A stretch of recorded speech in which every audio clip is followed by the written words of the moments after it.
All right, good evening, everyone. This is 6:30, so I will call this Tiger City Council workshop meeting to order. City Recorder Krager, would you please conduct a roll call? Mayor Lube is absent tonight. Youth Councilor Bogle, Here. Councilor Shaw, Here. Councilor Singh, Here. Councilor Wolf, Here. Council President Hu. Here. All right, thank you. So will everybody please stand to recite the Pledge of Allegiance?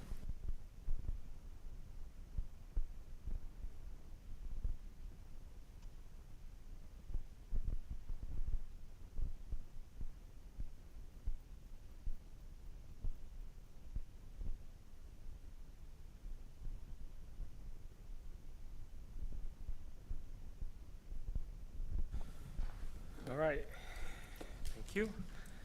So next agenda item is public comment. If you would like to call in to provide public comment, the calling number is 503-966-4101. And please ask to be getting to the queue. Anyone here wish to comment, please sign up on the public comment sheet at the front of the room. All right, so next one will be follow-up to previous public comment. Assistant City Manager Nylan will give a follow-up public comment from the July 11th council meeting. Good evening, councilors. I did miss last week's meeting. I was on my vacation, but I did get a report back. So at last week's council meeting, we did receive one written comment, and we had someone who provided testimony in person. The written comment was asking for a ban on fireworks. We did send a response and let the community member know that a future conversation is scheduled for the July 25th council meeting. Then the in-person community member mentioned that he has signed up for quote unquote every single list, but he's not getting notifications on items like road and road work and transportation projects. He also provided an example at a recent meeting where the interactions, he felt like he wasn't being heard or a community member wasn't being heard. So we also provided him a response and let him know various ways to stay informed. And that comment just made me think of the project that we're working on, the 360 planning with our cohort with Madison, Wisconsin. And we're establishing best practices around communications and especially what it means to feel and experience being heard, defining what heard is. We're not always going to be able to do what people want, but there are ways that we can loop back that feedback loop. So we will have more information as we continue to improve our communications with the city of Tigard. That's my report. Thank you. All right, next item is public comments. So we have received 5 public comments. 3 of them are from Catlin Colonies regarding firework. One of them is from Michael Bruin. He talked about RAF grant review, and the final one came from Andrew Jones of Pac Trust, and he made comment about the Tiger May zone code change, which I expect we will talk about later on this evening.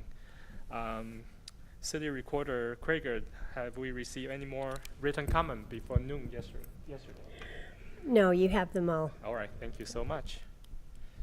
All right, so next item is in-person comments. So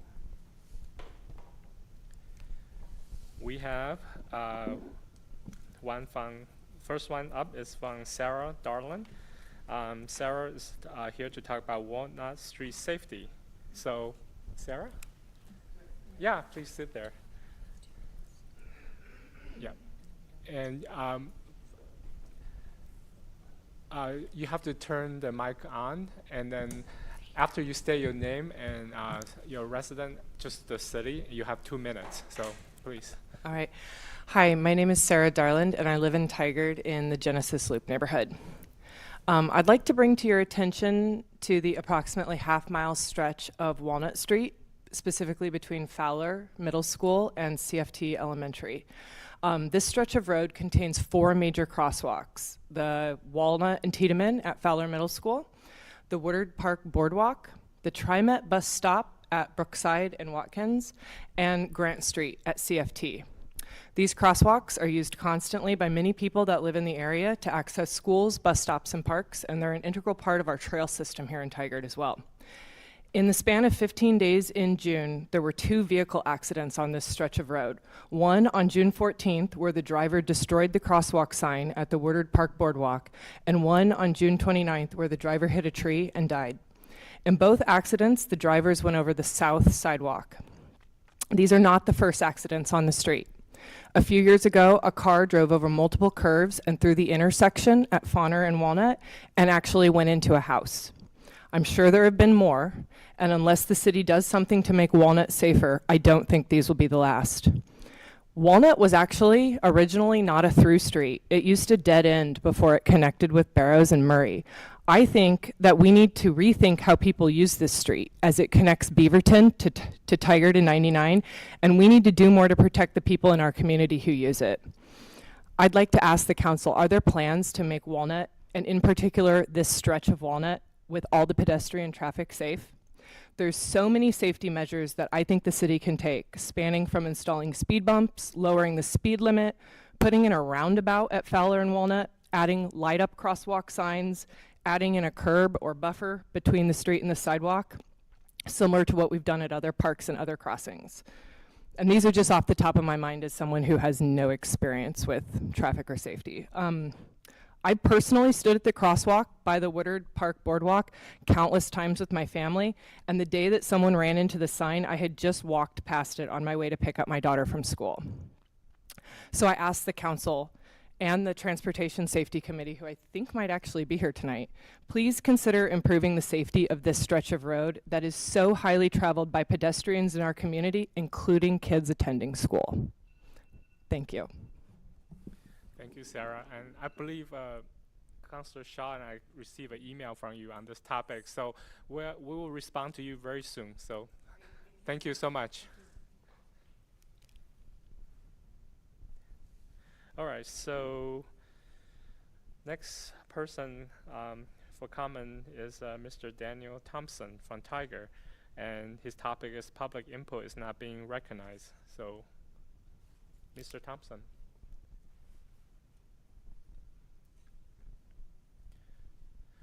Welcome. So please turn the mic to green and state your name and the city, and you have 2 minutes. Thank My you. name is Daniel Thompson. I'm from Tigard. I live and work in the downtown Tigard area. I've been here for many years, and my concern is that on all these projects that are being proposed and worked on, I think this kind of complements the previous speaker. But my concern is that the projects that have occurred, not just now, but in the past,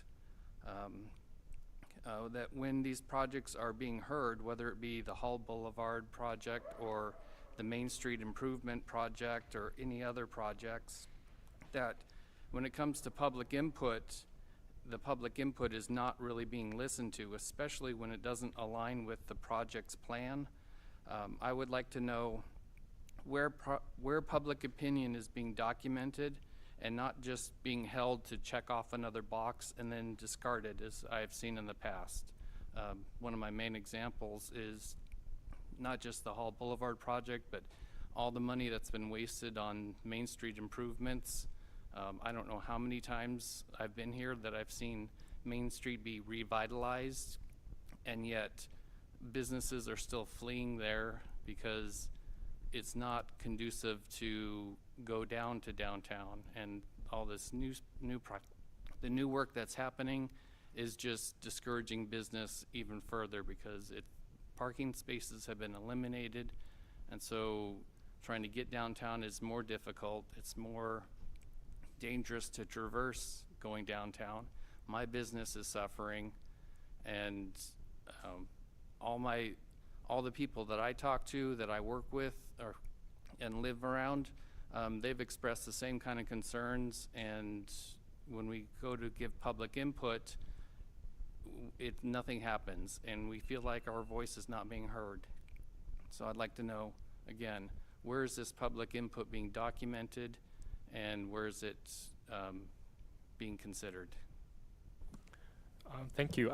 You don't have your phone or email address written down. How would you like we respond, by email or by phone? Okay, so would you mind putting?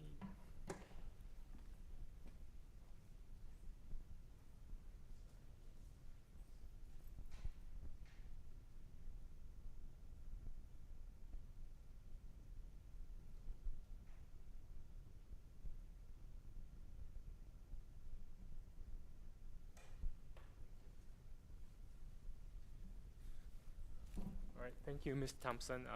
Somebody will get back to you. All right. So next section is phone-in comments. Again, if you want to give public testimony by phone, the calling number is 503-966-4101. Network Administrator Vaughn, do we have anybody on the line? There are no callers on the line. Anybody request to comment by video? No, there isn't anyone. Okay, so let's move on. Next item on the agenda is the council liaison report. So council member will report on any board or committee meetings they have attended. So who would like to start? Councilor Singh, you look like you're ready, so please. Thank you. Yeah, so Monday, July 10th evening, I attended the Planning Commission made briefing, which we will receive tonight as well. I've also been attending the police services levy subcommittee meetings. We have had about 3 meetings so far, and we've gone over the levy renewal timeline. I'm mainly bringing up how we need to start doing outreach to community groups who have typically not been invited to the table in these discussions, and who have had things to say on policing in general. And then tomorrow evening, Tigard Public Library has a special meeting to review and approve a statement in support of library programming. Thank you. Thank you, Councilor Singh. Councilor Shaw, would you like to go next? Certainly. Thank you, Council President. Had the honor, along with Councilor Wolf, to attend a Tiger Triangle Opportunity Grant Review meeting. And we actually had one applicant, and it was a successful applicant in that we awarded them dollars for their business. It's Whitney Green Acupuncture. And the good news is it's already a successful business here in Tigard, and they're actually expanding. So they're going to be hiring new employees, moving to a new location. So very excited for Whitney Green Acupuncture to continue here in Tigard. And with that, that is the end of my report, Council President. Thank you. Councilor Wolf? I want to thank both Councilor Singh and Councilor Shaw. I was in partnership with Councilor Singh on the Public Safety Subcommittee, so thank you for that report. And then also to Councilor Shaw on the TIF awards. And so the other additional meetings I've participated in, the Washington County Policy Advisory Board met on the 13th, which of course is the community development block grants. And some of the conversation that we had is looking at kind of streamlining some of the process and taking the loan review board on particular grants and moving that approval process to the policy advisory board. And then there was also a remaining $140,000 roughly of COVID dollars that needs to be spent. So there was a discussion about the target now is not really around COVID prevention, but then how do you best leverage that money for those still impacted by COVID? So I think still kind of looking, is that, rent, is that support, housing supports, but still getting worked out. And we also had a short presentation on on-site septic assistance programs. And then also met with Eric King and Rosie McGowan in the finance department to talk about kind of a restructuring of the social services grants and really setting what are our expectations from those applying and setting a clear criteria we will be meeting with the Social Services Subcommittee, and then ultimately to the Budget Committee meeting, which will be in the fall, to discuss what that might look like. And then on July 17th, Council President Hu and myself joined with Mayor Buck from Lake Oswego to talk about joint partnership on the water. And currently, I'd say we're in a relatively good position on water supply. Also looking at processes to source out what would backup power look like. That was initially a concern from the major ice storm, but also as the heat continues to go and maybe power needs to be backed off, what are some of those resources that we might need? And I think that's it for me. Thank you, Councilor Wolf, and Youth Councilor Vogel. So I attended the Tigard Youth Advisory Council meeting on Monday, July 10th. Although we have had low turnout throughout the summer, we did have a very successful meeting, got a lot done. We welcomed our new officers, President Ariana Mann, as well as agreeing to keep meetings every 2 weeks. Even with low turnout, we see that we can get a lot done throughout the summer, preparing for our future year ahead of us. We have decided that there is definitely a want to dedicate our year to a specific organization or charity. That has not been decided yet, but will be in our future meetings. We also attended the first event kind of the summer, which was Movies in the Park. We sold snacks as well as did local coloring pages. It went very well. I'm very surprised with the turnout and very excited. And yeah, that would be about it. And we have another meeting on Monday, July 24th. Yeah, thank you. Thank you so much. So for me, in addition to the Lake Oswego Tiger Partnership Water meeting, I attended the Tiger Town Center Advisory Commission meeting on July 12th, and I think most of it were presented to the council already, except one, which is a preview of Downtown Reimagine project, and that presentation is coming to the council in September. All right, so thank you, everybody. So let's move on to the next item on the agenda, which is community organization update. So today, Economic Development Manager Lloyd Purdy will introduce this agenda item, and he has a guest with us. So welcome.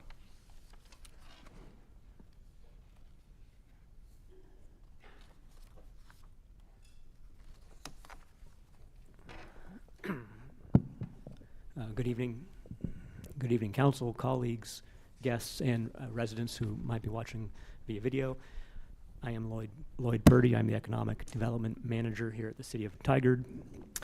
And I'm here with Victor Saladana, the Business Chief Lending Officer for Business Impact Northwest. You're going to hear much more from him later, but allow me a moment to introduce you to this topic as a reminder. On the June 13th council meeting, council authorized $400,000 in funding for the creation of a revolving loan fund to support businesses in Tigard. One of the priorities behind this funding is supporting women, veteran, BIPOC, minority entrepreneurs. We often call them socially and economically challenged. These are businesses and entrepreneurs who have more limited or limited access to traditional banking.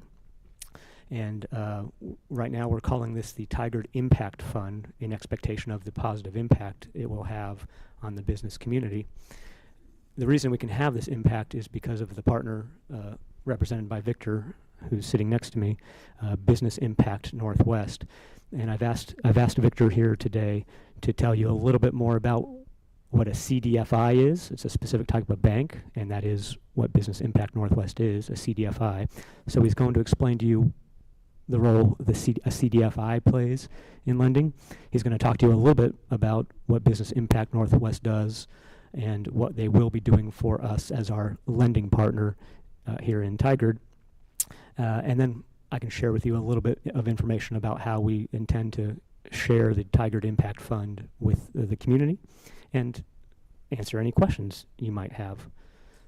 So with that, I will turn the mic over to who I'm proud to call my colleague now because he's working with us. I'm going to turn the mic over to Victor so he can talk to us about CDFIs, Business Impact Northwest, and the role they're going to play with us in the Tigard Impact Fund.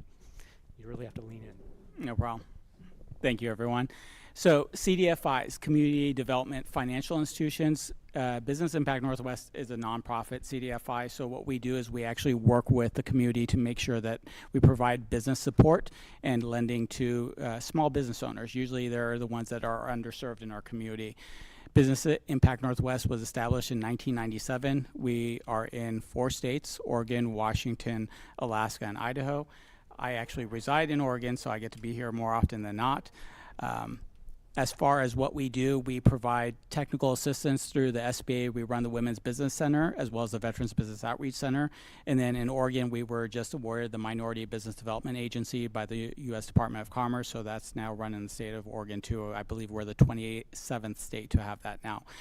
That provides technical assistance, which is in most cases free or low cost to small business owners who need support, whether that's to start their business or to find support to continue to grow their business.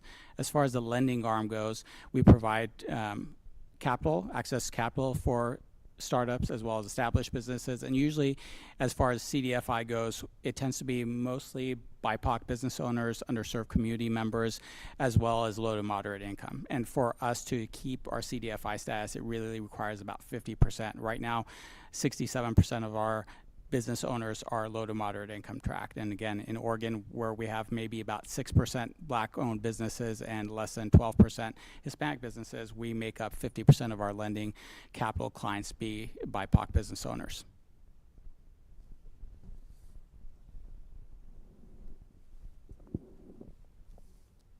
Can we further tell the council and those watching a little more about the lending we intend to do with the Tigard Impact Fund?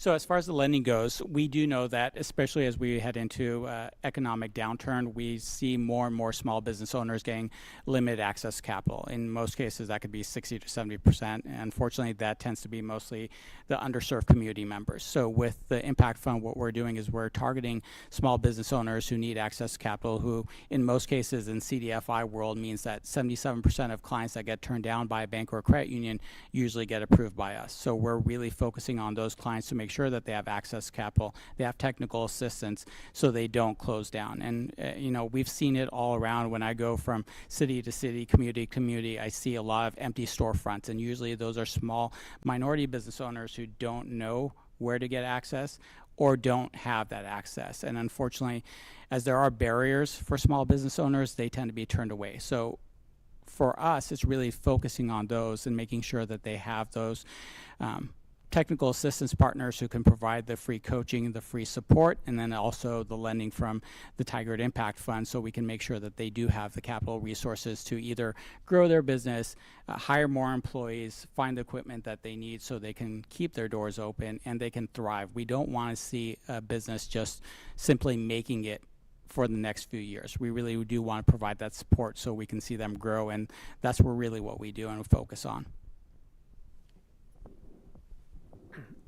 One big difference between a CDFI and a traditional bank is their ability to do more holistic reviews when someone's coming in to seek a loan. And I could try to fumble through the 5 C's. I thought there were actually 3, but Victor reminded me if you're a CDFI, there's 5 good C's to lending. And I want him to explain to the council some of that methodology or thinking that goes behind the 5, it's called the 5 C's of credit. It's the guidelines, generally speaking, that Business Impact Northwest will be using in Tigard for the Tigard Impact Fund.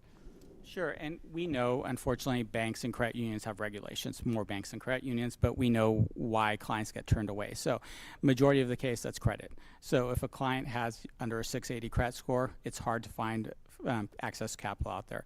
but that's limiting them to one factor of their business. The 5 Cs allows us to look holistically. So character is really credit. Some clients, unfortunately, don't have good credit. Unfortunately, we also know when we're doing presentations with the credit bureaus, it tends to be minority business owners. So we can look beyond that. Then there is capacity, and that's usually how the business cash flows. Again, most lenders require a 1.25 debt service coverage ratio, which means they need to bring in a lot more than they actually get out.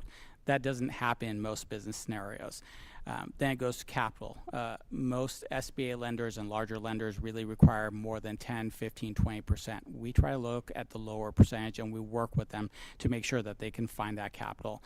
Collateral. We do have several loan programs that we know that there is an impact on collateral as far as being a barrier, so we have specific loan programs that look at that and remove that barrier.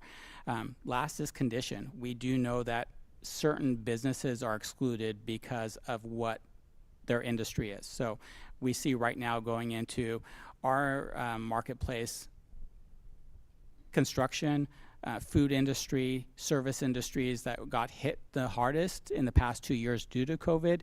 Those, unfortunately, businesses don't have a lot of revenue the last 2 years. They're struggling trying to get back. And again, they get turned down more often than not. So what we do is we look at the overall picture and say, can we make a loan based off of the full picture of the client rather than looking at one segment to look for an opportunity to deny them? So again, the holistic approach allows us, and when I say the 77% statistic for CDFIs, that means when a bank or a credit union turns down someone, and that's not a bad thing. Again, we understand that they have regulations, but they also work with us. So most of the banks and the credit unions within the city of Tigard actually work with us. They provide us with support and capital so we can go out there and relend to their own clients. But we want to make sure that that client who gets turned, again, every time gets turned down, 77% of them get that opportunity to find capital. And we still don't say no to the other 23% that get turned down. We offer free credit counseling, so we know that's a cost if they go out there in the community, but they find that free with us. We have free coaches that provide them with technical assistance. We can sit down with them and look at what their business is doing, why they're struggling, and offer them the additional resources, again, mostly for free, to get them up and running and to continue to grow. Thanks, Victor. One thing I really like about Business Impact Northwest is how they add to our portfolio of business support partners like MISO, Adelante Mujeres, Livelihood Northwest.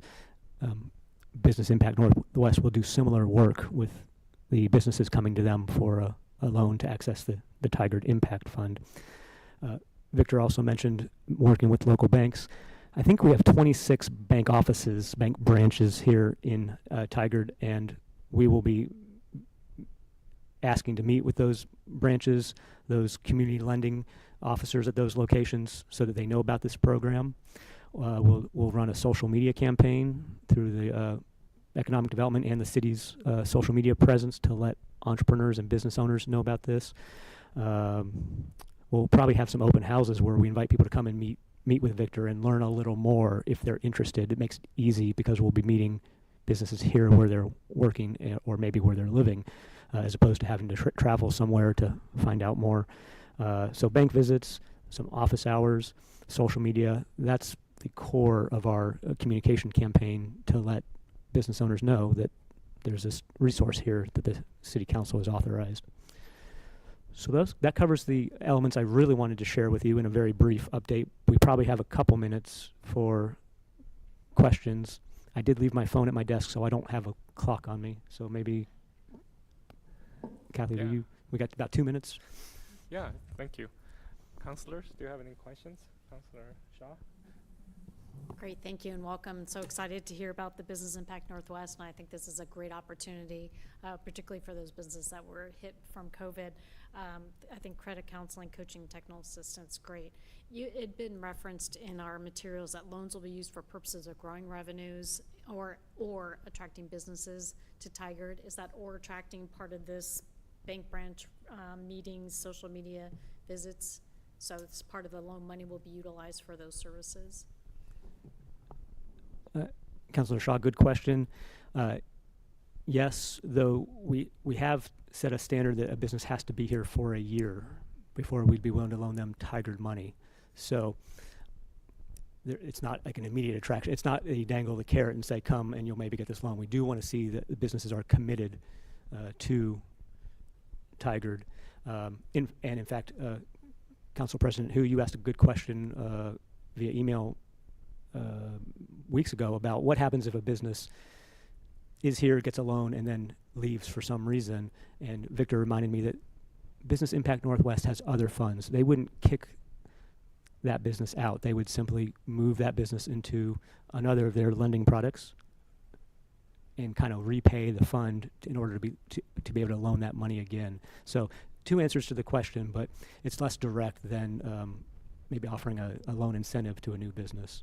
But we still hope it becomes an attractant to businesses that want to come here and set deep roots.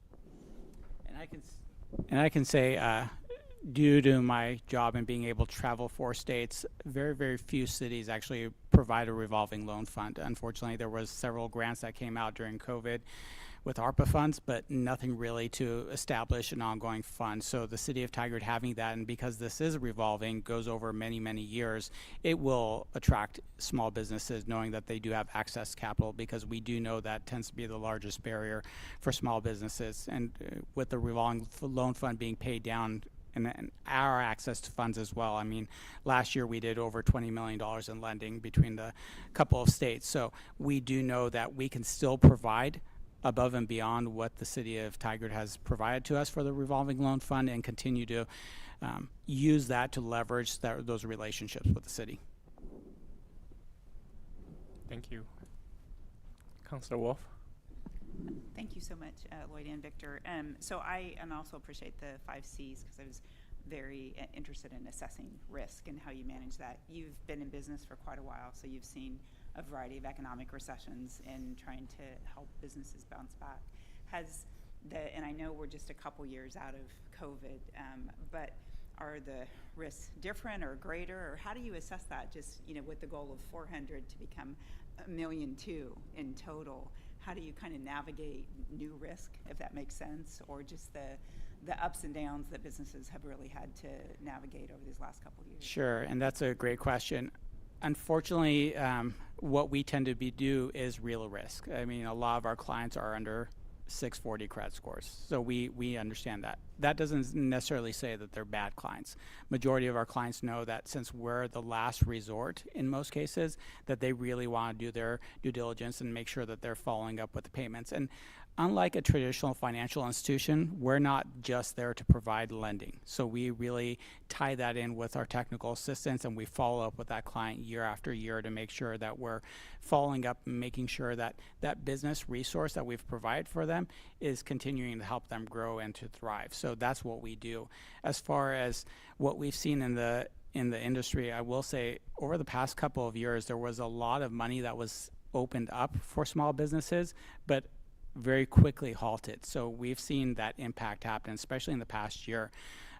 I get to talk with Erwin, who runs the FDIC for Oregon, Washington, and what I notice in what's happening in our Northwest area is there's a lot of small businesses who really are struggling, knowing that they're not able to get funding. And it happens for a lot of reasons. First of all, banks and credit unions are trying to stay liquid right now. We've seen a lot of banks close down. So again, what do they take away from?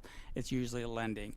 And again, not to say it's a bad thing. Most banks and credit unions are what's really helping these small businesses. And I always go back to emphasizing that they tend to control about 90% of the lending out there in the community, and they do a great job. But we also know that they have restrictions.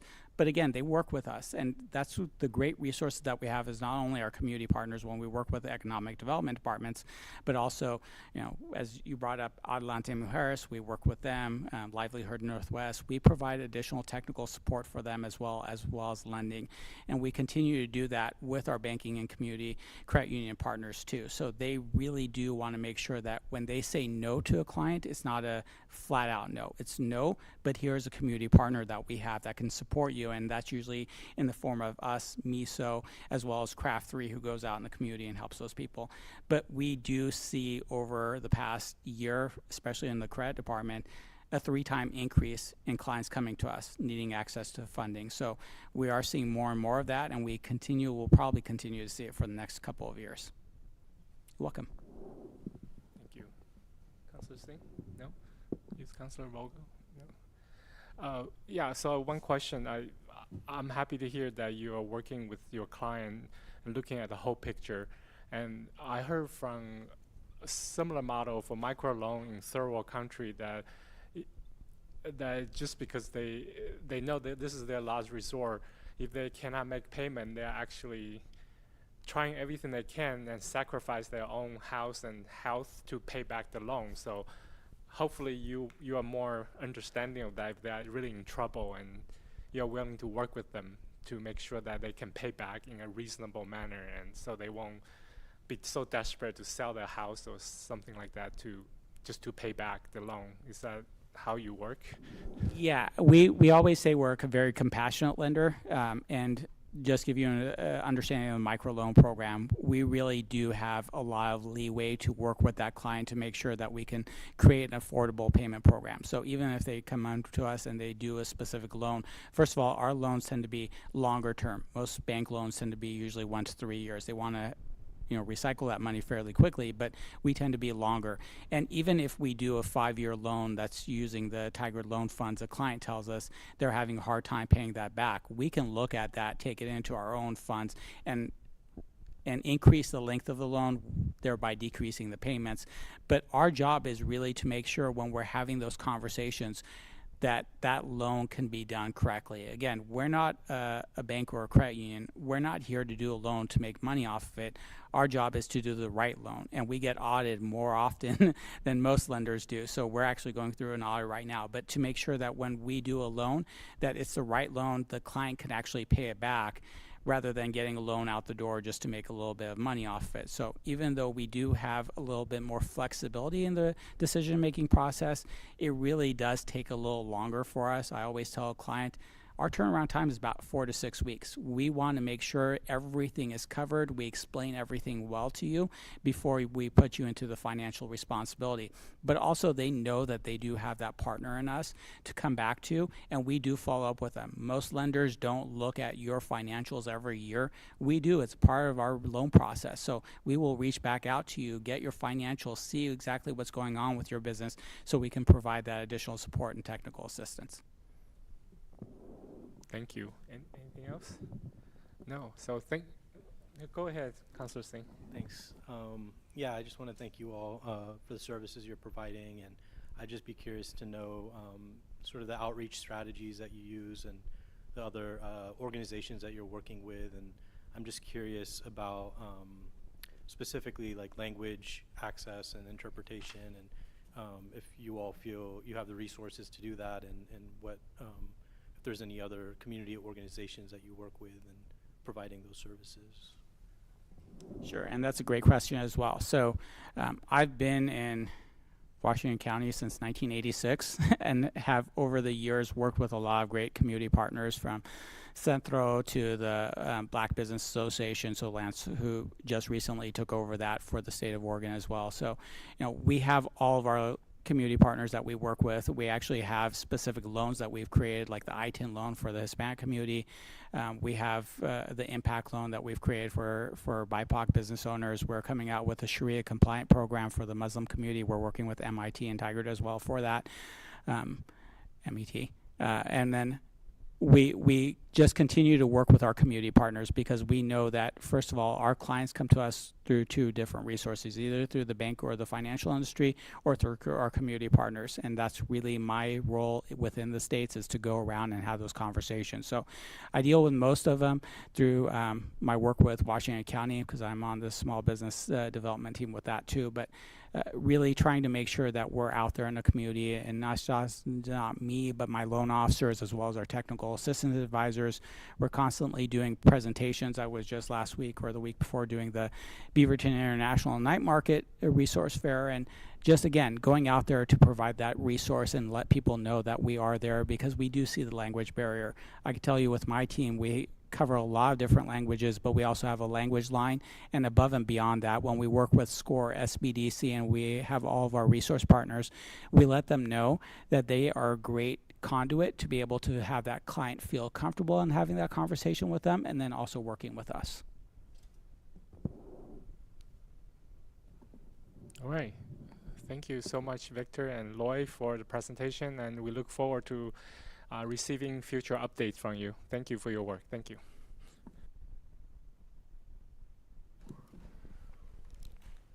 All right, so next item on our agenda is briefing on Tiger Made, and we have Associate Planner Hope Poller and Assistant Community Development Director Tom McGuire.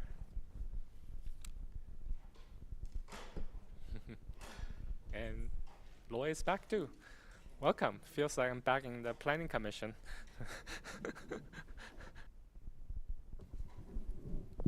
Good evening. Is this working? Okay. Good evening, city councilors. Nice to meet you, new youth councilor Vogel.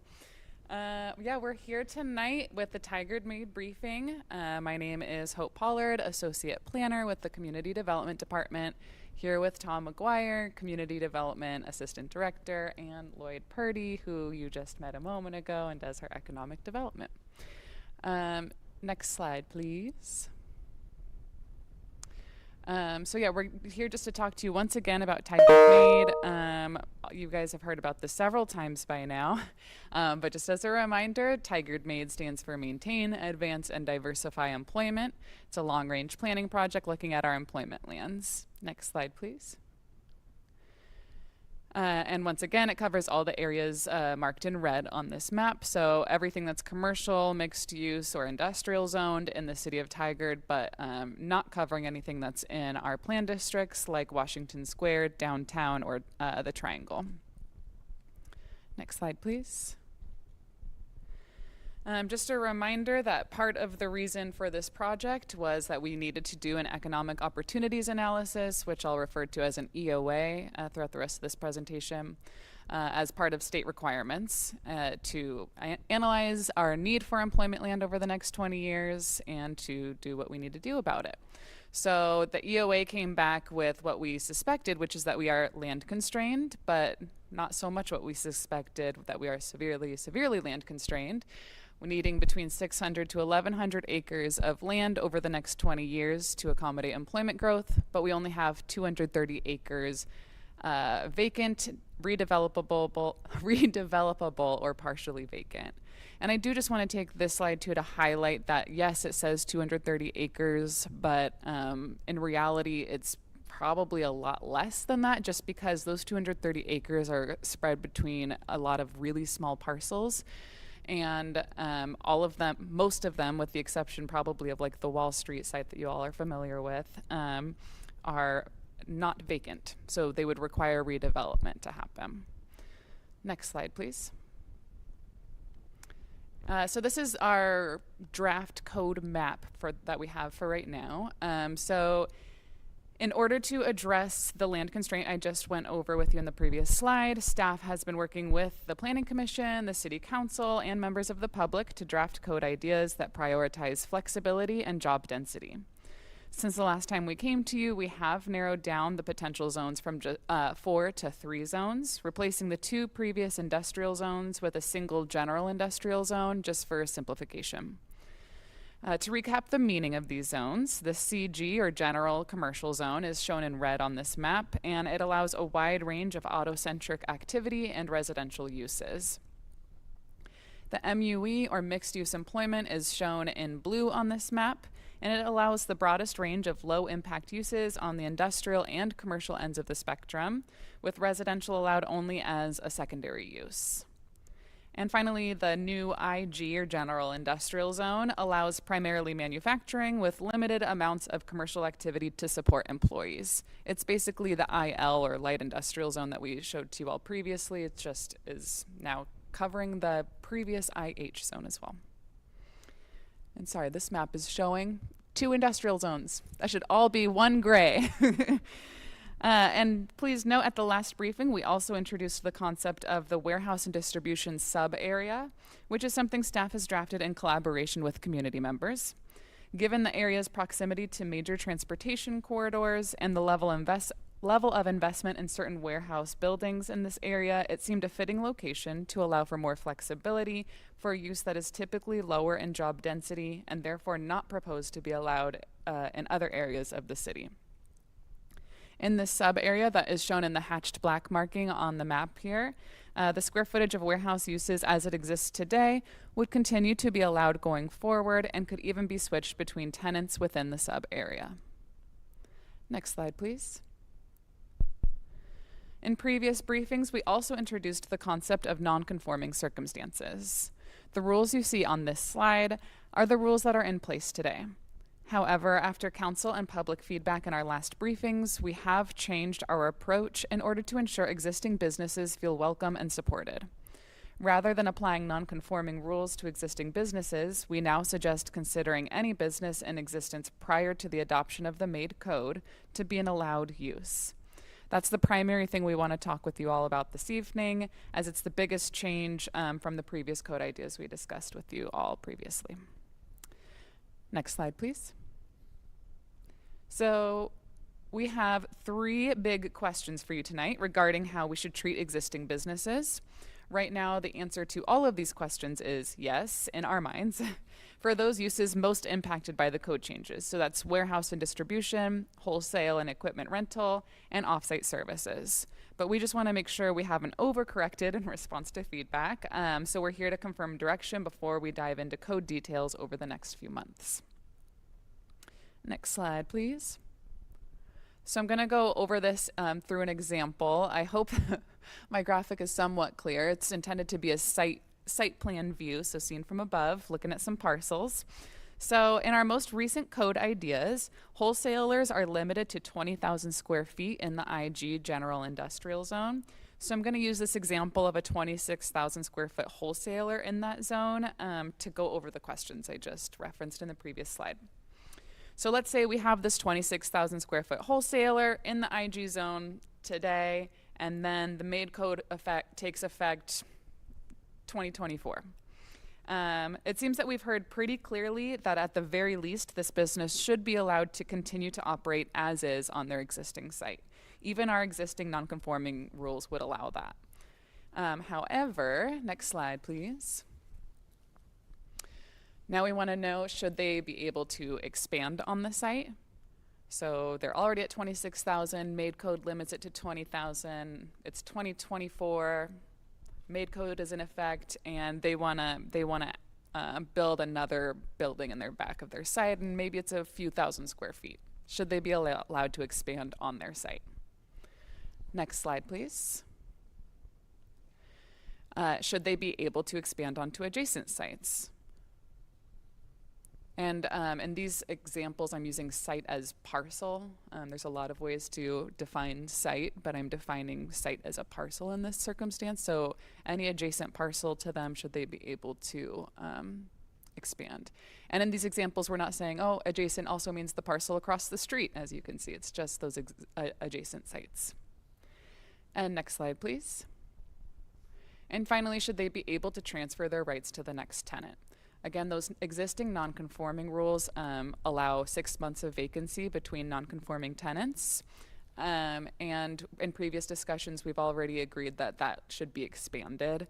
And we're thinking 2 years in our most current thinking. So right now we're suggesting that, yes, they can do all of these things and they can also transfer their rights to the next tenant as long as there's no longer than 2 years vacancy between those tenants. And next slide, please. So our staff recommendation is to continue with the development code updates, including more generous allowances for some existing businesses to promote development that aligns with strategic plan objectives and city council goals. Next slide, please. This is our project schedule. So we're looking at coming back to you with code adoption by the end of this year, and that should be seen alongside the Washington Square zoning as well, which I think Susan updated you all on recently. Next slide, please. And that's it. So we just have those 3 main questions for you, and Tom or Lloyd might want to add something, and I'm done. Thank you. Thank you. So, who would like to start? Councilor Singh, do you have any questions or comments to those 3 questions? Yeah, I mean, I think just generally speaking, I just want to thank y'all for taking us on the Employment Lands tour. I thought that was really eye-opening, and I think one of the things that I'm concerned about in general is just the warehousing of just vehicles, like the storage of vehicles that taking up a lot of space, you know, in our community. And those businesses may not serve Tigard or be headquartered here. And so I'm just concerned that we're land constrained right now, you know, and to see that is sort of disheartening that, you know, we are in a housing crisis too, you know, and I feel like we need to be doing more mixed use, residential over commercial, you know, more of that type of dense development. And so I think that's the big concern I have. And but to those questions, you know, I agree. I mean, at this point, if we're just focusing on employment lands, I think, you know, it's very limited space anyway. So having that allowance is fine. Thank you. Can we go back to the slide of those 3 questions so we can put it in front of us?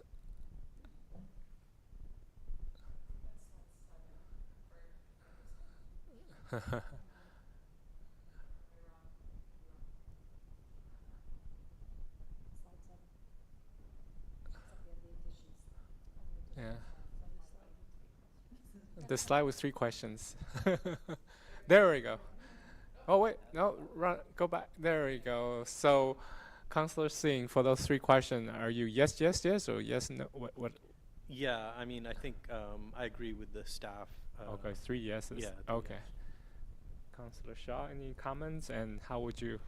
Yeah, it's just a couple comments first, and 2, thank you for the tour. Really appreciate it. You had mentioned long-range planning. Can you define long-range? Yes. Long range, typically we look at about 20 years out. So same as the EOA, and we just write regulations that we think will, you know, serve the community over the next 20 years. Yeah. So really planning for the future, not tomorrow, next week, next month. Yes, exactly. Okay, great. And then on the MUEs, you had mentioned that there could be some residential, but it would be limited, and MU being mixed-use employment, for those who may be watching, but residential is limited. And can you explain just a little bit more about that limitation? Yeah, so in all of these zones, these are our employment zones, so employment is the focus. And in our CG, or general industrial zone, we're not as worried about residential, quote unquote, cannibalizing all the rest of the employment uses. But in our mixed use employment zone, we're just looking at being a little bit more careful with our employment and really focusing on a mixture of employment uses, and then kind of using residential almost like a reward for providing employment, rather than in the CG zone, maybe you can, as long as you have a commercial floor, you can build residential above, kind of like the development you'll see in the triangle today. But in the MUE, we're looking at requiring maybe even 2 floors. We're still defining what that threshold is and what's feasible according to the market. But residential would be more of the reward for providing actual, more significant employment. Great, thank you, and look forward to still that defining and how that'll be defined. There was a slide, if we could go, it's not on the public presentation, so it might have been slide 9 or 10 that had the streets. There we go, yes, thank you. So, and I'm sorry that didn't see that in our presentation. So they can expand across the street, only adjacent, or? Yes, and apologize for the last minute change. Usually we try to avoid that, but we thought this visual was a little clearer, and it was actually more obvious that it's a site view. Yeah, so it's saying the same thing as the version that we were sharing with you, just clarifying that it would not be allowed to expand across the street. Great, thank you very much, and agree with counselors saying that it's probably not the best use to have just storage, and if those entities are not serving Tigard specifically. And to the questions, currently I would be a yes, yes, yes, but if there's some additional information, I'd like to be able to go back and review that as well. Yeah. Okay, Councillor Wolf. Thank you, Hope, for the presentation and the update. And I'm going to be singing kind of the same song here. I think, yes, number one, definitely. And I think as we start to expand, the blocks paint a picture of this is what the lot might be, but what if it's a really big space or next door is really big? And then back to Councillor Singh's comment about, is it cars or is it employment? And so I will support staff in what they want to do, but I do get more concerned as that we get to kind of question 3. That have we, the vision was employability and greater goals in that regard. And so I don't know what the criteria or the sidebars will be kind of for that growth, depending on the acreage or how big it is, I guess is kind of what's rambling through my mind, if that makes sense. But I appreciate also recognizing those that are here that have been Tigard business for a long time and trying to support them. So that's a little bit squishy on number 3, but I appreciate the update and continuing the conversation. Thank you. So comments and questions before I go to that. 3 questions. So first, I really appreciate you taking warehouse away from the CG zone in 99W. I think it goes a long way in addressing Councillor Shaw's concern about senior housing around the southern part of 99. So I appreciate that's off the table. The question I have is about MUE, which right now there's like size limitation for commercial sale and service and off-site service. Now it's like 25,000 square feet and 20 square feet. Are they, those limitations, how would they promote job density? Thank you for the question. So in the MUE zone in particular, we're focused on a mixture of uses. So yes, job density and also the mixture of uses. So smaller tenant spaces for commercial uses like commercial sales and services. That has to do with getting away from like bigger box stores. And then when it gets to off-site services, those are the same restrictions. I believe we have the same restrictions for off-site services in industrial zones. And for wholesale, and that gets to looking at promoting local business owners and recognizing our equity goals. So wholesale and offsite services don't always have the same amount of on-site jobs. They don't have the same density of on-site jobs. However, a lot of times there's a lot of our existing Tigard business owners are contractors, which would be considered offsite services, and they operate out of fairly small tenant spaces. So we've reached that 20,000 square foot number by working with existing businesses, looking at existing properties, and talking to real estate brokers. And we've found that 20,000 square feet was a very reasonable limit for a small local business owner. So it's kind of looking at the equity goals of, okay, well, we want to support local business owners in getting started. And also looking at, but these businesses do also usually take up a lot of space, especially as they start to grow and expand. So we're looking at, okay, once you kind of hit that larger mark, a lot of times that's coming from someone who's not necessarily a local small business owner. Yeah.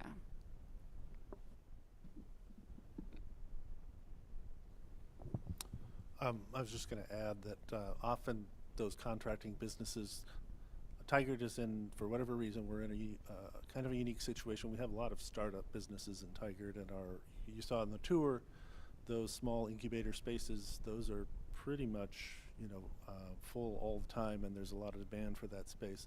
So in the interest of providing that opportunity for small business startups, and also a lot of those contractors provide some pretty good wage and skilled learning jobs. I should say jobs that people can enter and learn skills in advance. And so that's kind of one of the other legs of our stool of this project. In addition to the job density, if we can trade a little bit of that and get some of these other things, then that's a positive. Yeah, that makes sense. Yeah, so it's a good it's a sweet spot pretty much of all the interests, balancing all the interests involved. So great, thank you. And in terms of the 3 questions, 1 and 2, I'm fine with it, but as with Councillor Wolf, I'm a little hesitant about point 3 of expanding to neighboring property. I probably need a little bit more convincing, so I need more information on that one. And are you also looking for direction on how many years before it's non-conforming, 1, 2, or 3? For me, I think 2 is fine. How about Councillor Singh? Yeah, I agree. 2 is adequate. 2, 1, 2, 3. Councillor Shaw, no, can't make out her mind right now. Yeah, microphone. Thank you. It sounds like from what we understand from brokers in real estate, like the 18 months to 24 months seems to be sufficient. But if there was a community member, entity that said it, there could be more, I'd consider it, but that seems to be the sweet spot. Is a possibility that we set a default at 2, and if they need another year, they will come to you to apply or something, but not having the experience in this space, but 2 years seems reasonable to me, in terms of having someone new have that open time to transition. So I'm fine with that at 2 years. So because we started at 6, right, months, right? So to me, that's pretty good jump. So. Youth Councillor Vogel, do you have anything you want to ask or? No questions, just comment. Thank you so much for the information, and yeah, those questions I would say yes. So perfect. Yeah, thank you. I appreciate it. Do you have enough directions from us at this point? Yes, thank you. I think I'm hearing a yes to all 3, but a little squishy on the 3rd. And the 2 years seems fine, but open to more information on all counts, on all the questions. Right. Okay. Yeah. Thank you. Yes. Yeah, thank you. I think we're getting there. Anything else, councillors? No? Okay, thank you so much.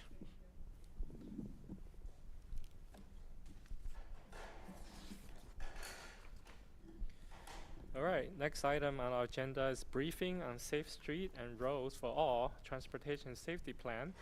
And we have Principal Transportation Planner Dave Roth and Project Engineer Courtney Furman to give us a staff report. Welcome.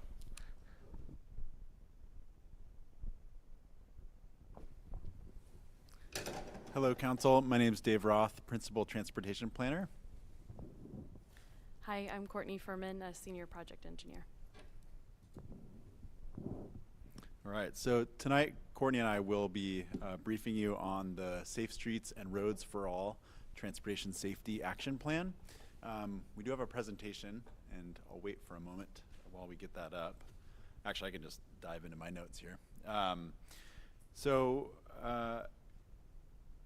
The Safe Streets and Roads for All funding program through the federal government is to support the development of a comprehensive safe systems transportation safety action plan for the city of Tigard. Courtney will explain about safe systems and what that means a little bit later in the presentation.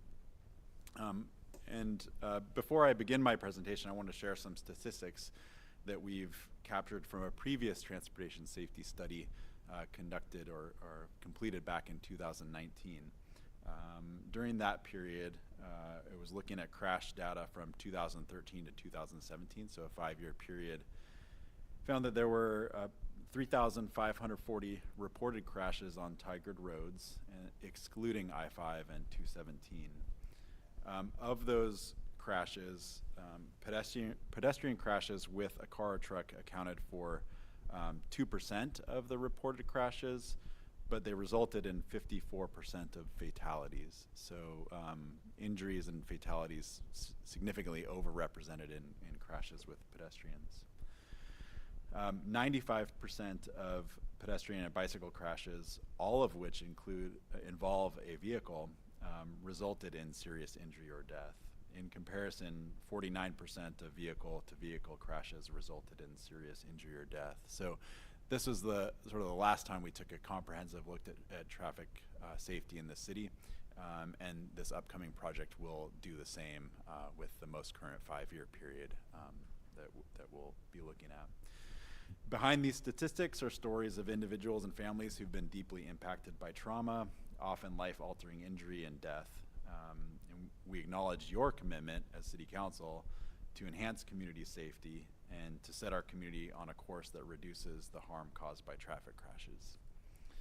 So now I'll go ahead and begin the presentation. You can go to the next slide, please. And I'll provide an overview of the Safe Streets and Roads for All program, our award of funding, and then adopted Tigard policy in support of this work. So the Safe Streets and Roads for All is a relatively new funding source to address transportation safety needs across the country.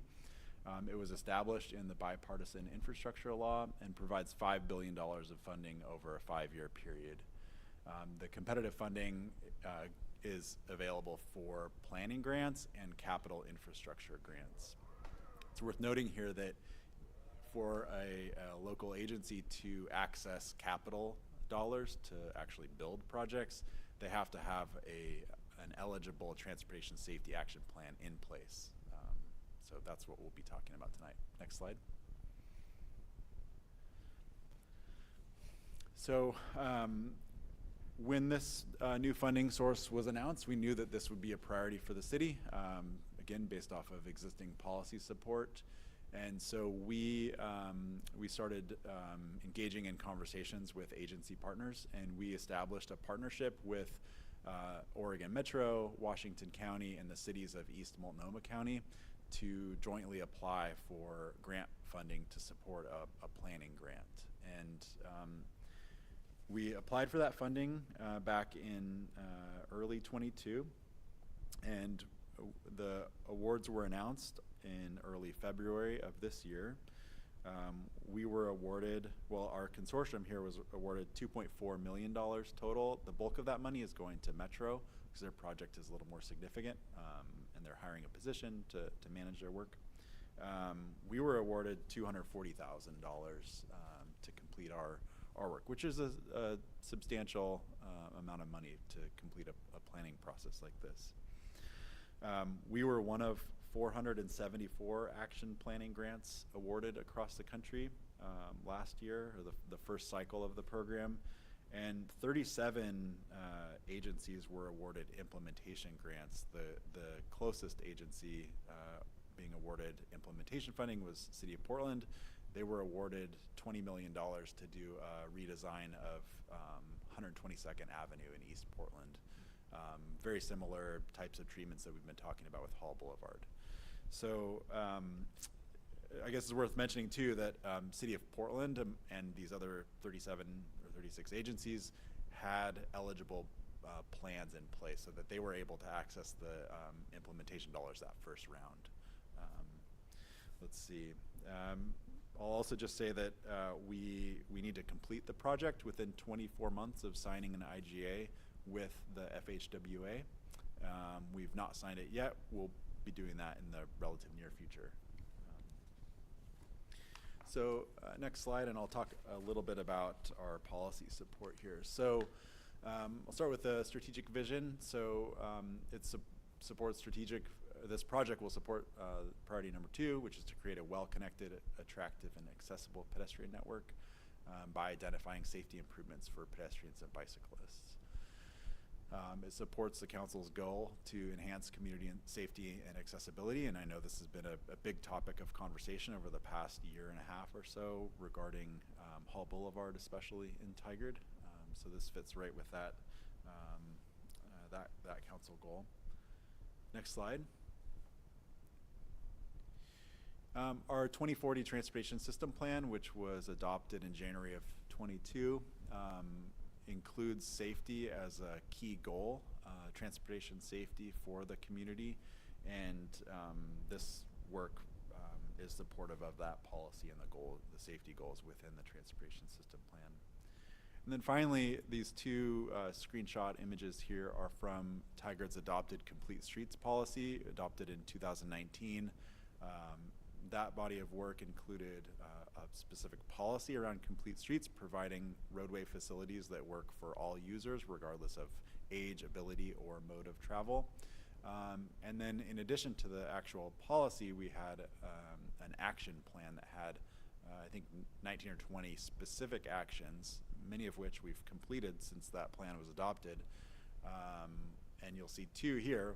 Number 3 is developing a transportation safety action plan, which is the sort of the initial work that we did back in 2019.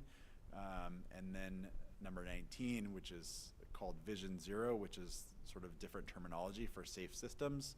And this one suggests that we will, I can barely read this, I'll try to read it to you, investigate and pursue a Vision Zero traffic safety policy and program with the goal of eliminating traffic fatalities and serious injuries. So this is something that the city adopted back in 2019, and now we're moving forward with. So it's pretty exciting to see progress here. Before I hand it over to Courtney to walk us through safe systems and the approach we'll be taking, I just wanted to mention some of the things that we're already doing. And this is a close partnership between Public Works Engineering and Community Development. With the support of City Council, we've established a new 20-mile-per-hour posted speed for our neighborhoods and communities. That's been very positive. We've had really good feedback from our community on that. Based on the TSP, we identified a number of higher order functional class roadways, arterials, collectors that may have had posted speeds that were too high for the surrounding land use context, and we've moved forward requesting changes to those posted speeds from ODOT. We're still waiting to hear back on those. Hopefully we'll hear back soon. We were successful in getting a reduction in speed on Hall Boulevard north of Faffel recently. And speed is a really key factor in safety. You'll see that speed is almost always an issue with crashes, or a big factor with crashes. With our street designs, we've been implementing new separated facilities on a lot of our projects that are in design and engineering right now, especially those projects related to safe routes to school or close proximity to school, providing separation for modes, getting bicyclists and pedestrians out of the street, so we reduce the chance for conflict. Our Safe Routes to School program in general, creating safe opportunities for kids to walk and bike to school, is something that we've been working on for the past 6 years now, and it's been a very successful program. And then finally, I want to mention the red light camera program, where we do have red light enforcement at 3 locations, and 2 of those locations on Pacific Highway also do speed enforcement, and that's been very effective and something that we'll be taking a closer look at with this overall program. So with that, I'll stop and hand it over to Courtney. Thank you, Dave. Okay, can you go to the next slide for me? Okay, so the first thing that I wanted to go over is industry-wide, there's been a big shift in how we think about traffic safety, and not only how we think about it, but how we talk about it. So the items on the left are the traditional approach, and these are things that we're probably used to hearing. A lot of it is kind of how the news may portray incidents that have happened, and there are a lot of concepts that we've just been used to hearing over the years. On the right, we have Vision Zero, which is also referred to as safe systems approach. So the idea is that in the traditional approach, traffic deaths are inevitable. So it's something that we're just used to hearing about. With Vision Zero, we want to shift that to traffic deaths are preventable. So there's things that can be done to prevent a lot of these crashes. There's also a terminology change, so not calling them accidents, but instead calling them crashes. And it's kind of subtle, but it gets at that idea that there are things that can be done to prevent this from happening. The next thing is with the traditional approach, we expect perfect human behavior. So everybody that's using the transportation system needs to make every perfect decision. And if that isn't what happens, then that's kind of labeled sometimes as that person's fault. The idea with Vision Zero is that we're human and we're not perfect and we're going to make mistakes, and that the transportation system should be more forgiving, and that should be integrated into that system. The traditional approach looks at preventing any type of collision. Vision Zero shifts that focus to preventing fatal and severe crashes. So if your focus is preventing any type of collision, you might be doing something to prevent rear end. But that rear end, in most situations, people aren't hurt. It's just maybe your vehicle has a little bit of damage. So the shift with preventing fatal and severe crashes, maybe you're focused more on those angle or T-bone collisions where typically people are more injured. So it's just a different focus area and different types of crashes that you're looking at. As I mentioned before, the traditional approach has a lot of focus on individual responsibility. So, you know, it was that person's fault because they didn't judge that gap correctly, for example. Vision Zero looks at a whole system approach. So there is individual responsibility, but there's shared responsibility in other areas as well. And we've all probably heard this a lot, but yeah, we'd like to do something, but to save lives is just, we don't have the money, it's too expensive. Vision Zero wants to shift that to saving lives doesn't have to be expensive. So there are a lot of low-cost safety improvements that can be done. So we need to work on doing something. Okay, so I think we can go to the next slide. So we talked about these a little bit, but everything in that Vision Zero column that we're shifting to are the principles of a safe systems approach. So we are human, we're going to make mistakes, and humans are very vulnerable to injury, especially if we are not in a car that is crash tested to try to protect us, which in many modes we are not in a car. And the responsibility is shared, so it is not just on the individual. No death or serious injury is acceptable, and we want to start being more proactive rather than just being reactive. So just to give you an example, traditionally there's been a lot of focus on reacting to crashes that happen. So something happens and then we're reacting to it. You know, what can we do to try to improve that location? Being proactive is looking at locations that have risk. Maybe they don't have crash history, maybe something hasn't happened, but there are risks there. So let's make an improvement, let's do something before something happens or to prevent something from happening. So that's the other principle, is being proactive. Then we can go to the next slide. So this is just a short video highlighting one of the principles, which is that no death or serious injury is acceptable. And Clackamas County put this together as part of their Vision Zero program, which they're calling Drive to Zero. But it just gets at that core principle. If we can watch that really quick. Hopefully this works.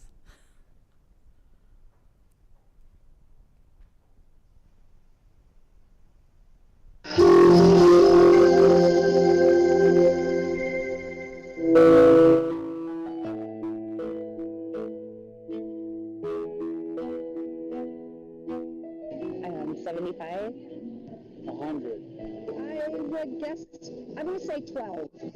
We're done. 20? 25? 50 to 100. 5, 10, 5 to 10, 5. Other than too many? I don't know, probably 50 to 100? 40? I don't know. 200, maybe 10, 100, 250.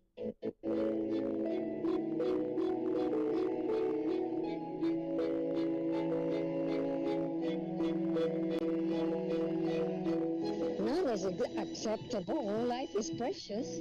I'd love to see it cut at least by 40%. I mean, there isn't really a number that's acceptable. 2? Nothing's acceptable, but we take a risk when we get no vehicles.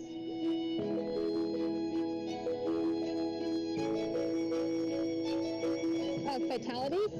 0. I would say 0. 0. 0. 0. None? 0. 0. 0. 0. 0. None. I don't want anything happen to my family. Don't drive when you're tired. And I would make a conscious effort to obey the speed limits because they tend to be there for a reason. Cars are safe. Cars are safe and taken care of. Keep an eye on what's happening behind me and in front of me and on the sides. I keep my phone off. No cell phone use in the car. Using signals. Yeah. No driving under the influence, obviously, even if it's prescriptions. Well, I don't text. And I don't answer the phone when I'm driving or talk on the phone. It's also a good idea not to be eating when you're driving. Driving speed limit. No texting while driving. I always tell people to just leave everything at home, that things can wait. Don't be in a hurry.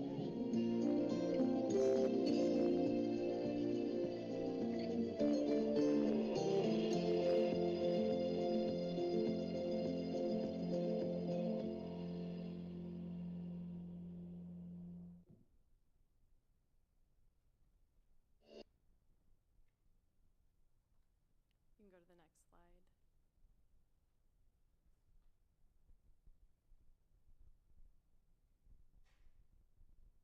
Okay, so we covered all the principles, which you can see are in very small writing all around the circle. But what's in the circle is how we actually implement safe systems, or the areas that we can implement safe systems. So we have safe road users. So making sure that people are educated, they have the resources to make, safe decisions when they're using the transportation system. Safe vehicles. We have safe speeds. So as Dave mentioned, this is a very important area, is setting those speeds that are safe for all users.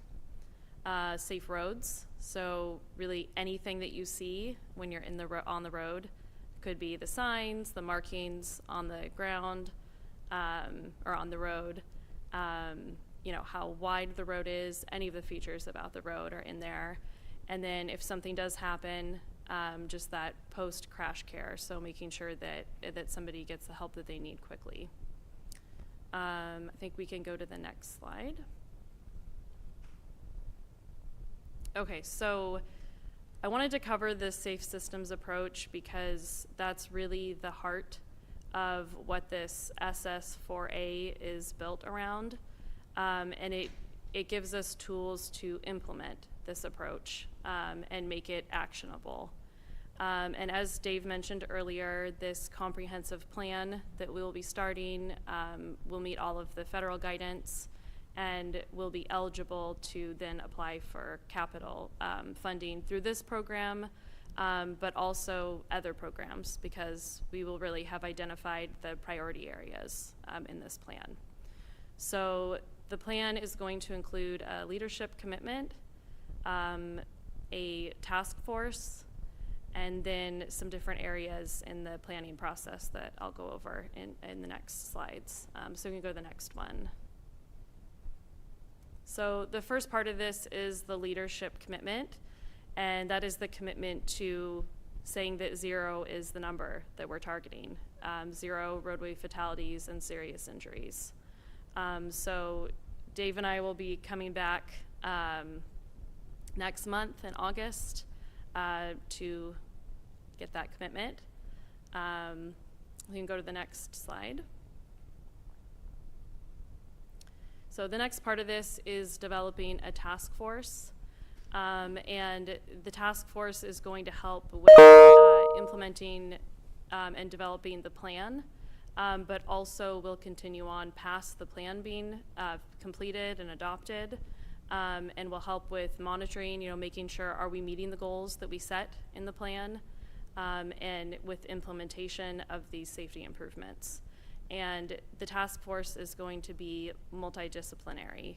So it's not going to just be Dave and I.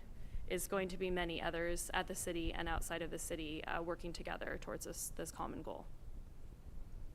We can go to the next slide.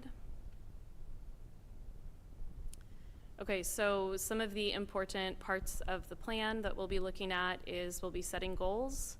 We'll be doing a safety analysis.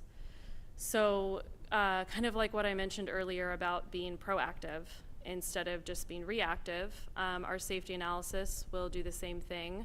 So we will be looking at kind of the traditional view of including the crashes and figuring out the locations where maybe there's certain types of crashes happening. But we also will be doing what's called a systemic safety analysis. And that identifies locations or areas that have higher risk. And there are specific improvements that can address those areas to prevent something from happening. So those two areas are going to basically complement each other, and we'll have a very comprehensive safety analysis. We can go to the next slide. We will also be doing a lot of public engagement with this plan. We'll have several open houses, an online survey, and an online mapping tool where the public can provide details on concerns, safety concerns that they have, improvements they'd like to see, some tools like that. So that will be a huge part of guiding this plan is the public feedback. And we can go to the next one. And then we will also have, in the public engagement, we will also be targeting some of the underserved communities. And we also will have an equity analysis that we'll be looking at as well, along with the safety analysis as well. We can go to the next slide. So those were kind of the inputs to that plan, and then these are the items that are going to come out of the plan. So one area that we'll be looking at are ways to embed traffic safety in everything that we do here at Tigard, or everything that makes sense. So we'll be looking at code and standards and procedures, and looking for areas where we're able to improve transportation safety with any changes to those. So with the plan, we won't be making those changes, but we'll be proposing changes that can be looked at once the plan is done. We can go to the next slide. This is a big part of the plan, is identifying the projects, strategies, or programs that are priorities, and they'll be prioritized. So some of these are your more traditional safety projects, so could be any type of roadway improvement, like a complete streets corridor. But we also will have strategies or programs that could be something related to Safe Routes to School. It's an education program. So there's a lot of areas that we can cover, and we will be getting into, who would be the group that would be leading that effort, who would be the partners, what would be the cost, what are the resources involved, is it a certain amount of staff time? So really to get a sense of what it would take to implement these, and that will all be included in the plan. We can go to the next slide. And then the last part of it is transparency. So we will be developing a dashboard that will be available to the public with this information, as well as some type of report card or monitoring that will have, how are we doing? Are we meeting the goals that we set? What are the things that we've accomplished? And making sure that we are being accountable for that. And we can go to the next slide.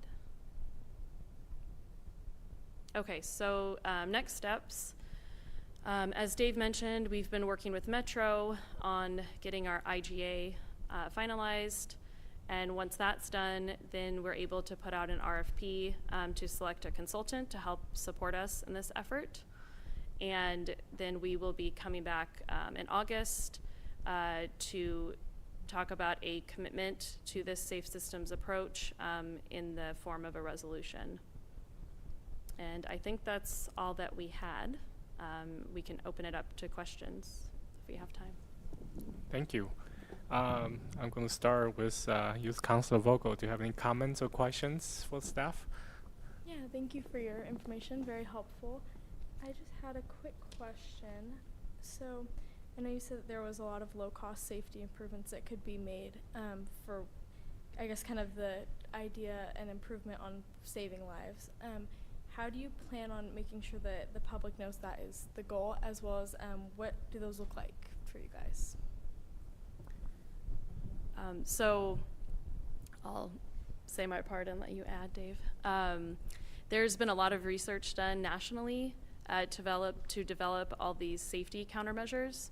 So there's research that they do to test these, and they actually have percentage of crash reduction that they have documented for all these different improvements. So it's basically like a toolbox that we can use that has all these different options to pick from, and they have to be applied to the location and the types of issues that we're seeing. But those will all be identified through the projects that are being proposed. And the public will also be able to weigh in on those improved projects as well. And so there will be an education piece to that as well. But all of it is based on national research and recommendations. I guess I'd just add that the communications and engagement portion of this project will be significant, and we'll have some key messaging that's custom tailored to Tigard, the Tigard community, and this project. And we'll definitely get the word out, and education is going to be a big part of this as well, around safe driving and safe traveling behaviors. Perfect. Thank you. Appreciate it. Councilor Wolf, any comment, questions? Thank you both. And I think, Dave, to that point about kind of pushing out, I think also just with the equity component and all those pieces, how you will push in, step in to communities to make sure that you're connecting as well, and not just open houses, or where will those be held? How will you ensure that you're truly connecting across Tigard? And no, I'm excited for the opportunity. I think in my mind, this just seems vast. And so I do look forward to, as the plan develops, what are some of those strategies, things we can implement, and those kind of costs assigned. I mean, I've gained such a perspective of what Hall will cost to get where we want to be.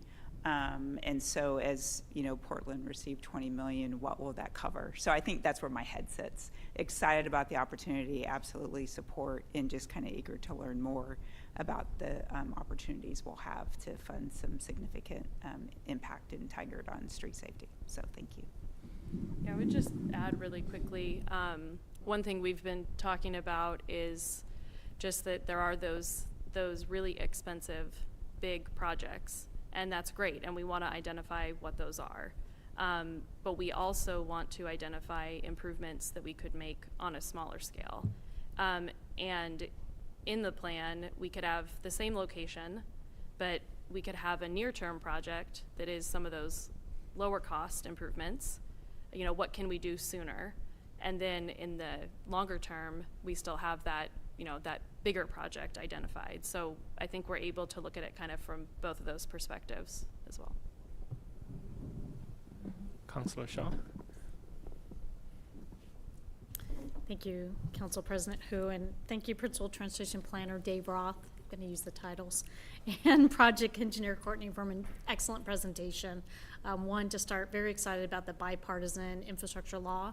I think that's giving not only our community, but communities across the United States the ability to have those investments, and it going from 2022 to 2026 gives us the opportunity to leverage future dollars. And comment, just because I know some of our listeners may not know what IGA means, so just to make sure I have it right, intergovernmental government agreement? Is that correct? Intergovernmental agreement, yeah. Perfect, okay, thank you. And then RFP, request for proposal. Okay, great, and perhaps just a couple of comments. With regards to the 20-mile speed, I know it's made a significant improvement just because I hear from constituents, particularly and where those, that mile per hour was changed. In particular, like on 98th, anecdotally, I've seen an increase in pedestrians walking, and that tends to be near schools and seniors areas. So kudos to the city for that project. Also, we heard earlier, I know Council President Hu and myself received a letter from Sarah Darlin, a community member, who attended tonight, and referencing Walnut Street. She actually mentioned crashes, so she probably read the Vision Zero. And a question there on the task force, is that for community members as well, or can someone like Sarah, a community member, get involved through the public feedback engagement portion? I'll jump in. So absolutely, the task force will be cross-functional across the city. It will involve external organizations, and we'll also have community member representation on there. I would encourage her. I wasn't here, but I happened to listen in to her comments and saw her email. So I would encourage her to get involved, and we have her contact information. So I would invite her involvement in the project. Great, thank you. And then lastly, excited about the dashboard. I think that'll help from a transparency perspective. Too concerned about we need to significantly raise some dollars for those projects, but I'm excited to see where we can go and get to Vision Zero and zero crashes. So thank you very much. Councillor Singh, comments, questions? Thank you. Yeah. Thank you, Councillor Shaw, for those great comments. I just want to thank you both. I think it's really exciting, this work happening in Tigard, and just want to appreciate your commitment to equity and community engagement in this process. I'm curious to know if we're working with other cities that have accomplished Vision Zero, or if we're learning from them. And then about the miles per hour speed limit, I've noticed it in my neighborhood, an improvement as well. And I'm just wondering, if we could even consider reducing speed even further in, not in arterials or collectors, but within neighborhoods, to like 10 or 15 miles per hour, if that's been considered, because I feel like 20 is still a lot in it's pretty fast within neighborhoods. So yeah, those are some of the comments and questions I have. Take the last one first, about the speeds. You can go ahead if you want. You feel free to chime in. Okay. So the 20 mile per hour posted speed that we're able to put in neighborhood streets, I believe, is the lowest that we're allowed by law to do right now. So can't go lower than that, but I would say that it's sort of more of a longer term solution, but there are design treatments that can be applied to neighborhoods, and some are low cost, the sorts of things that Courtney mentioned earlier that can encourage just slower driving behavior. One of the things that we've been looking at recently, and we'll definitely be discussing as part of this project, is a neighborhood traffic management program, which is the sort of thing that implements traffic calming, so speed humps, those sorts of tools. So we'll talk more about that with this project for sure. To your previous or earlier question about other cities, as far as I know, and I learned this at a conference earlier this year, that only one city in this country has successfully achieved zero traffic fatalities, and it's Hoboken, New Jersey. Interestingly enough, same population as Tigard, but much, much denser of a community, so kind of different context there. I think a lot of cities, especially now with this new program, are getting on board with this work, this important work, but there's a long ways to go. And that's why it sort of takes this group community effort to drive the change. Yeah, thank you. So my question is, how would the end result of this affect our current CIP capital improvement project? Would that alter it or enhance it or make it? So how would that work with our CIP? Great question. And again, Courtney, chime in if you want to. So Courtney and I work closely on the CIP development itself. So I think what I anticipate happening here is we will develop a project list. It will look kind of like the list that we see in the Transportation System Plan or even the CIP. Ultimately, what'll likely happen is that this project list will get adopted into or amended into the TSP at some point, and we will have a lengthier list of projects, or we'll shuffle things around based on priorities. And just as an FYI, it looks like our next TSP update will probably be initiated in 2026, so not too far after this. But we can take this list, and the most likely thing that we'll do is go after capital funding, and sort of at the same time as we're doing that, then we'll be looking at the CIP wherever we are in the budget cycle and looking for opportunities based off of our CIP prioritization process to see where these projects might slide in to the CIP. So hopefully that answer makes sense. There's moving pieces here, but we will be going after capital dollars from this program, and ultimately, if and when we're awarded capital dollars, then those projects will be described in the CIP.